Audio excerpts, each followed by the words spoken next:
Hello বন্ধুরা, আপনারা সবাই কেমন আছেন? আশা করি প্রত্যেকে ভালো আছেন। বন্ধুরা, আপনি যদি একজন সিনিয়র সিটিজেন অর্থাৎ প্রবীণ নাগরিক ব্যক্তি হয়ে থাকেন, তাহলে কিন্তু এই ভিডিওটি আপনাদের জন্য অত্যন্ত গুরুত্বপূর্ণ। কারণ গভর্নমেন্ট প্রত্যেক সিনিয়র সিটিজেন ব্যক্তিদের জন্য এমন একটি স্কিম চালু করেছে, যেখান থেকে প্রত্যেক সিনিয়র সিটিজেন ব্যক্তিরা ঘরে বসে মান্থলি টাকা পাবেন। তো কী সেই স্কিম রয়েছে যেখান থেকে প্রত্যেক সিনিয়র সিটিজেন ব্যক্তিরা ঘরে বসে বসে মান্থলি টাকা পাবেন এবং এর জন্য কি করতে হবে, কি কি ডকুমেন্টস লাগবে ইত্যাদি সমস্ত কিছু তথ্য আজকের এই ভিডিওটিতে আমি বিস্তারিতভাবে আলোচনা করব। তো বন্ধুরা, আপনাদের রিকোয়েস্ট করব ভিডিওটি স্কিপ না করে প্রথম থেকে শেষ অবধি মনোযোগ সহকারে দেখার আর আমার এই ইউটিউব চ্যানেলটিকে সাবস্ক্রাইব করতে পাশে থাকার, কারণ আপনার একটি মূল্যবান সাবস্ক্রাইব এই চ্যানেলটির জন্য অত্যন্ত গুরুত্বপূর্ণ। বন্ধুরা, সাবস্ক্রাইব করতে কোনো রকম টাকা পয়সা লাগে না, তাই আপনারা অবশ্যই চ্যানেলটিকে সাবস্ক্রাইব করে পাশে থাকা বেল আইকনটিকে প্রেস করে পাশে থাকবেন। তো বন্ধুরা, দেরি না করে চলুন শুরু করা যাক। গভর্নমেন্ট সিনিয়র সিটিজেন ব্যক্তিদের জন্য যে স্কিমটি চালু করেছে সেটি হচ্ছে সিনিয়র সিটিজেন সেভিং স্কিম।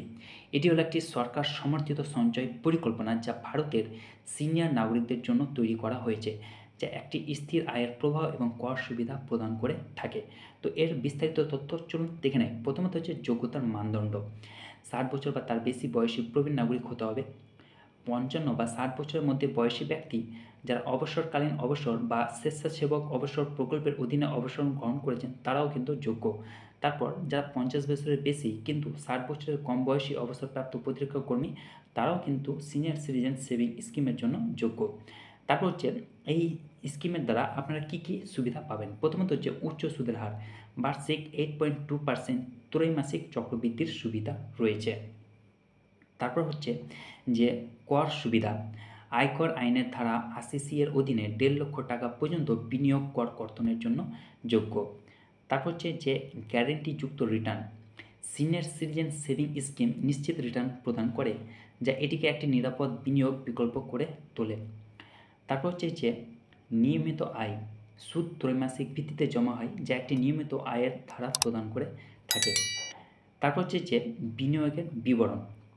তো চলুন দেখে নেই। প্রথমত হচ্ছে ন্যূনতম বিনিয়োগ, এখানে আপনি 1000 টাকা জমা করতে পারবেন।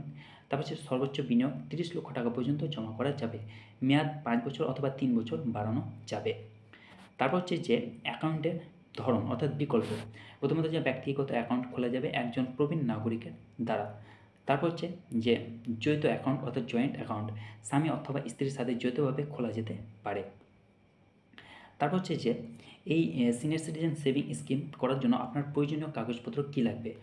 প্রথমত হচ্ছে ছবির পরিচয়পত্রের প্রমাণ, যেমন প্যান কার্ড, আধার কার্ড, ড্রাইভিং লাইসেন্স বা পাসপোর্ট। তারপর হচ্ছে যে ঠিকানা প্রমাণ, যেমন আধার কার্ড, ভোটার পরিচয়পত্র, পাসপোর্ট বা driving licence.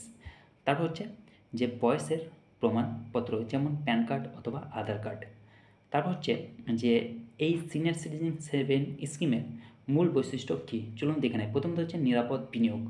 Senior citizen saving scheme হলো একটি সরকার সমর্থিত প্রকল্প যা রিটার্নের একটি নিরাপদ গ্যারান্টি প্রদান করে থাকে। তারপর হচ্ছে যে অকাল উত্তোলন, অনুমোদিত কিন্তু জরিমানা সহ। তারপর হচ্ছে যে মনোনয়ন সুবিধা, আমানতকারীরা একজন মনোনীত ব্যক্তি নিয়োগ করতে পারে। তো বন্ধুরা, এই হচ্ছে সিনিয়র সিটিজেন সেভিং স্কিমের বিস্তারিত তথ্য। আশা করি ভিডিওটি আপনাদেরকে ভালো লেগেছে। যদি ভিডিওটি আপনাদের ভালো লেগে থাকে তাহলে দয়া করে চ্যানেলটিকে সাবস্ক্রাইব করতে ভুলবেন না এবং ভিডিওটিকে যত পারবেন লাইক করবেন, বন্ধুদের সঙ্গে শেয়ার করবেন। ভালো থাকুন, সুস্থ থাকুন, ধন্যবাদ।